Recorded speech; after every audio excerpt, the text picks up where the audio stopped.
ازيك عاملة ايه؟ يا رب تكوني بخير. انا معاكي، اسمي مروة.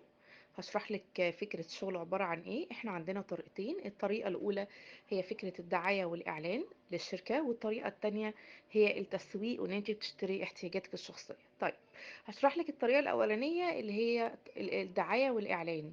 ان انت بتنزلي اعلانات زي اللي انت جاية عن طريقها بالظبط.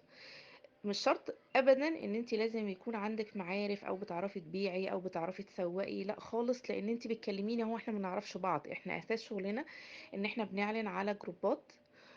كل يوم بنعلن على جروبات مختلفة، وده هتاخديه معايا في التدريب وهفهمك ازاي تعملي كده ان شاء الله. كل المطلوب منك ان انا عايزة منك عدد ساعات معين توفريها للشغل. تمام. ويكون معاكي فيس ويكون معاكي تليفون. بس كده، مش عايزة منك اكتر من كده. هتشتغلي على النت ان شاء الله وهتعملي بإذن الله مجموعة كبيرة. دي كده الطريقة الأولانية. طب تعالي بقى للطريقة التانية. ان انتي يا اما بتشتري احتياجاتك الشخصية فقط، تمام، او ان انتي لو شاطرة في التسويق بتبدأي تاخدي الكتالوج وبتعرضيه على الناس اللي حواليكي وبتجمعي اوردر. خلاص. وبتاخدي خصم 25% على منتجات الكتالوج و20% على الاكل والمشروبات. يعني لو خدتي مثلا ازازة برفان ب100 جنيه، انتي بتاخديها ب75 جنيه فقط، والفرق بيكون مكسبك. زائد كمان ان بيكون في حاجه اسمها البرنامج التراكمي، ان انت لو حققتي النقط بتاعته بتبقى الهدايا بتاعته حلوه جدا جدا، زي مروحه، زي كبه، هاند بلندر، لحاف، هدايا بتاعته قيمه. زائد كمان مكافأة الشركه وهدايا تانية كتير. عرفيني بقى انت حابه انهي فكره في الاتنين، وبرضو لو عندك اي سؤال اتفضلي انا معاكي.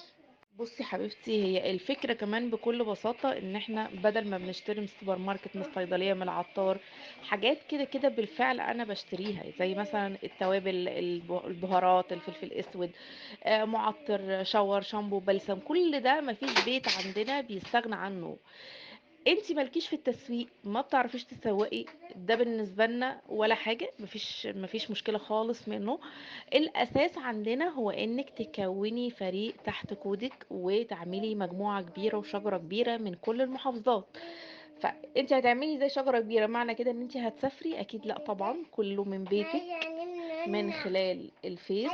وده اللي انا ان شاء الله هعلمهولك الفترة اللي جاية.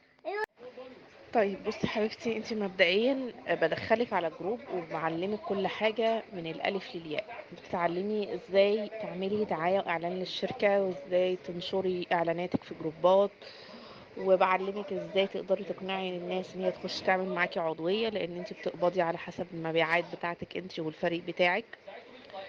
سواء اخترتي ان انت تشتغلي تسويق او اخترتي ان انت تشتغلي دعاية والاعلان، او تشتغلي الاتنين مع بعض، وده طبعا بيكون مكسبه افضل.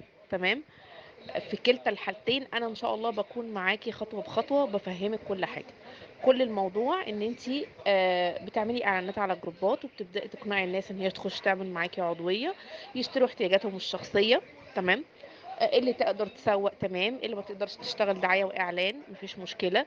بدل ما بتشتري من السوبر ماركت، صيدليه، عطار، هي نفس الفكره بالظبط. كام مره احنا اشترينا من سوبر ماركت او من صيدليه ما خدناش اي هدايا؟ الفرق بقى انا شخصيا يعني عجبتني الفكره كمان جدا. لان انا بشتري احتياجاتي الشخصيه اللي انا بشتريها من بره، زي معجون سنان مثلا من الصيدليه، غسول للفم مثلا، خلطة دجاج، ما كده كده محدش فينا بيستغنى عن خلطة الدجاج دي في البيت بتاعت البانيه، صابون مواعين. بدل ما انا بشتري من بره ومش بستفاد اي حاجة، ولا باخد هدايا، لا احنا يعني الشركة بقى، انت بتشتري احتياجاتك الشخصية وبتاخدي عليها هدايا. قدرتي تسوقي على الناس اللي حواليكي تمام كان بيها، هتلاقي الهدايا معاكي بتزيد وبتاخدي هدايا محترمة جدا. آه، ما قدرتيش خلاص بتشتغلي دعاية واعلان، وعلى حسب المبيعات بتاعتك انت وفريقك بتبدأي تقبضي على شغله. كل طبعا ما بتزودي عدد الاعضاء وعدد المبيعات بتاعتك